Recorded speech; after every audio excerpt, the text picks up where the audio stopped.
విద్యార్థుల మధ్య పరిచర్యలో విశాఖపట్నంలో కొంతకాలం ఉండి సేవ చేసిన ఒక తమిళియన్ అన్న గురించి చెప్తాను. ఇది మనందరికీ ఛాలెంజింగే ఉంటుంది.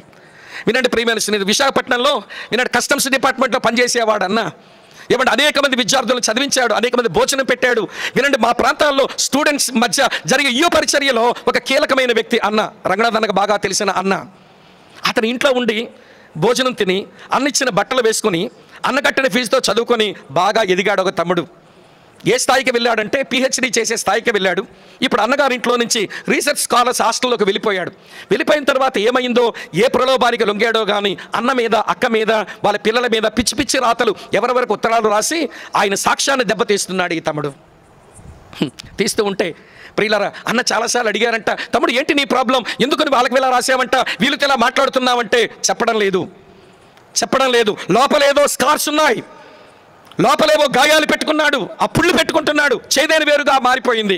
కనుక దేవుని ఎవడి పరిచర్యలో బాగా వాడబడే అన్న మీద ఎవడి చెడ్డ మాటలు మాట్లాడడం, చెడ్డ ఉత్తరాలు రాయటం, అప్పుడు ఉత్తరాలు రాసే ఫ్యాషన్ ఉండేదిగా.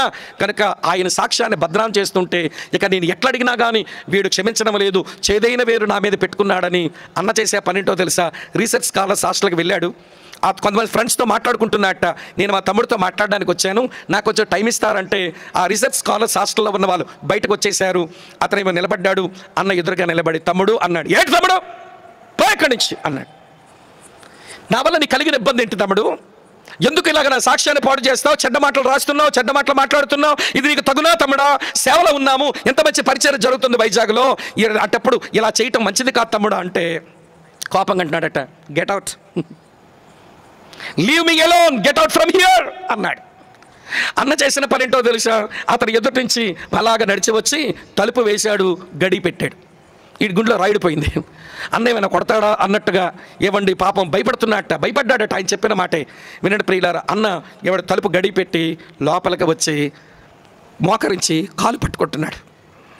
తమ్ముడా, నువ్వు క్షమించకపోతే నేను సంతోషంగా ఉండలేను, నువ్వు క్షమించకపోతే నీ సేవ చేయలేను, తప్పు నాదుందో లేదో నాకు తెలియదు, నా తప్పు నువ్వు చెప్పడం లేదు, నీ కాలు పట్టుకోవడమే చివరి పని, ఇంతకంటే నీ చేయగలిగిన పని నాకేమీ కనబడడం లేదు, నన్ను క్షమించవా, కలిసి పని చేద్దాం రావా అని ఏడుస్తున్నాడు.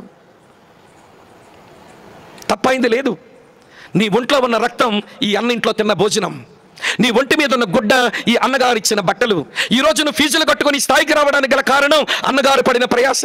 కానీ ఈరోజు ఆ అన్నొచ్చి కాలు మీద పడేసరికి అప్పుడు కరిగిందంటే వాడి హృదయం.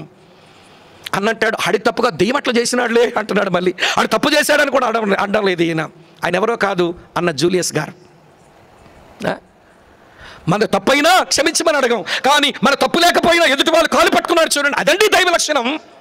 ఆడు రాని సారీ అంటే అప్పుడు చూస్తాను, బొగ్గలు తిప్పుతున్నాడు, బొగ్గల బల్లిలాగా, బొగ్గపట్టు పొడిచినోడు లేకడికి రాలే, ఆడికి సారీ అడగని అప్పుడు చూస్తాను ఏంటో ఆలోచిస్తాడంట.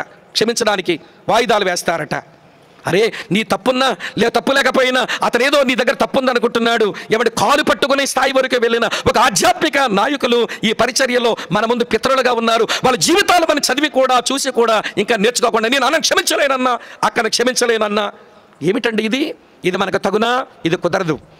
ప్రేమ ఐక్యతకు మొదటి అవరోధం వినండి, క్షమాపణ లేని తనమైతే క్షమించకుండా ఆ స్కార్స్ లోపల అలాగే ఉంచుకొని బిట్టర్నెస్ను కూడా తయారు చేసుకుంటే కుదరదు ప్రియులారా. ఏమండి, అది ప్రేమ ఐకమత్యాలకు అదే అవరోధం. సరే, మూడో సంగతి చెప్తాను, జెలసీ.